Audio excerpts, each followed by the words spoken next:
Assalamualaikum warahmatullahi wabarakatuh. Halo semuanya, hari ini kita akan membahas tentang klasifikasi jaringan ikat. Jaringan ikat itu terdiri dari 3 jenis, yaitu ikat sejati, ikat cair, dan ikat penyokong. Ikat sejati dibagi menjadi 2 macam, yaitu longgar dan juga padat. Jaringan ikat longgar dibagi menjadi mukosa, aerolar, adiposa, dan juga retikuler. Sedangkan jaringan ikat cair itu ada jaringan darah dan limfa.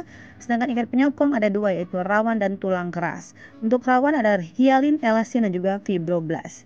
Baik, yang pertama akan kita bahas jaringan ikat longgar. Kita akan lihat ciri dari jaringan ikat longgar. Yang pertama terdiri dari matriks yang mengandung serat kolagen, retikuler, dan elastin. Selnya ada makrofag, plasma, dan tiang. Fungsinya menyokong organ tubuh dan menghubungkan jaringan satu sama lain.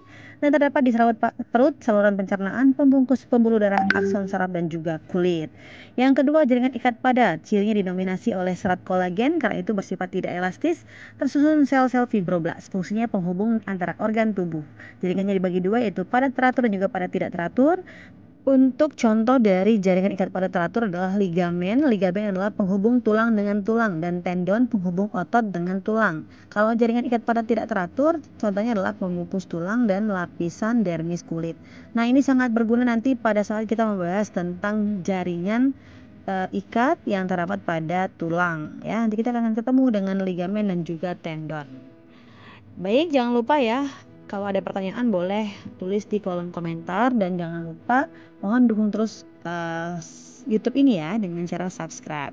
Nah, jaringan ikat padat teratur pada tendon bisa kita lihat ya, ini bagiannya seratnya itu sangat teratur. Ingat, seratnya itu banyak serat kolagen. Untuk ikat padat tidak teratur ini pada dermis, serat kolagennya itu sedikit ya, dan bentuknya itu tidak teratur. Agak lebih jarang-jarang seperti itu ya. Oke, kita akan lihat yang berikutnya, jaringan lemak atau adiposa.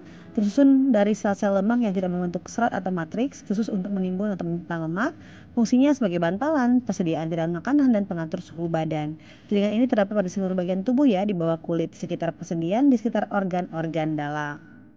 Nah, ini termasuk jaringan ikat longgar. Oke. Nah, selanjutnya kita akan lihat jaringan rawan. Ya, ini adalah jenis dari jaringan ikat penyokong.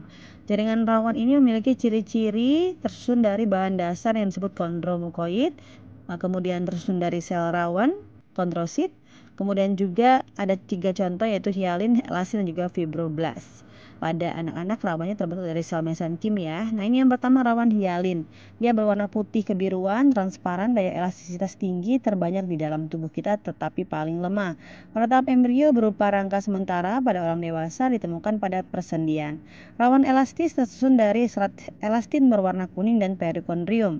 Terdapat pada embrio, laring, daun telinga, dan epiglotis. Sedangkan rawan fibroblast tersusun dari serat kolagen berwarna gelap dan keruh ya. Ini jaringan rawan yang paling kuat. Terdapat pada hubungan antar ruas-ruas tulang belakang. Nah, yang berikutnya lagi jaringan tulang. Ini tersusun dari sel-sel tulang disebut osteosit yang dibentuk oleh osteoblast. Senyawa penyusunnya adalah CaCl2, CaPO4, MgCl2, BaCl2, dan BaSO4. Unit dasar tulang ini adalah membentuk sistem Havertz ya. Nah, jaringan tulang ini ada bagiannya namanya lamela, lapisan konsentris matriks yang terdiri dari garam mineral, membuat tulang jadi keras, dan serat kolagen membuat tulang jadi kuat. Lakuna, ruang kecil di antara lamela dan mengandung sel tulang osteosit. Nah, berikutnya lagi adalah jaringan darah. Tersusun dari sel-sel bebas dan matriks cair atau plasma. Terdiri dari eritrosit, leukosit, dan trombosit, juga plasma darah. Ini ada jenis-jenisnya ya, macam-macam jaringan darah. Ini dibahas lengkap nanti di sistem sirkulasi. Eritrosit bentuk lempengan atau bikonkav, tidak memiliki inti sel, mengandung Hb untuk mengikat CO2 dan O2. Leukosit, sel darah putih, memiliki inti sel, tidak punya hemoglobin, fungsi sebagai pertahanan tubuh. Trombosit, keping darah berbentuk lempengan, tidak ada inti sel namun banyak granular, fungsinya membantu penghentian keluarnya darah akibat kerusakan pada pembuluh darah. Jadi bagian-bagian ini termasuk dalam jaringan darah dan jaringan ikat cair. Sedangkan plasma ini bagian cair pada darah, mengandung protein plasma dan larutan elektrolit serta bahan terlarut, yaitu zat makanan, trombosit, ataupun hormon ya. Jaringan limfa atau getah bening tersusun dari serat retikuler dan sel-sel limfosit dan makrofag. Terdapat pada organ timus, kelenjar limfa, tonsil, dan juga limpa. Sekian dulu, wassalamualaikum.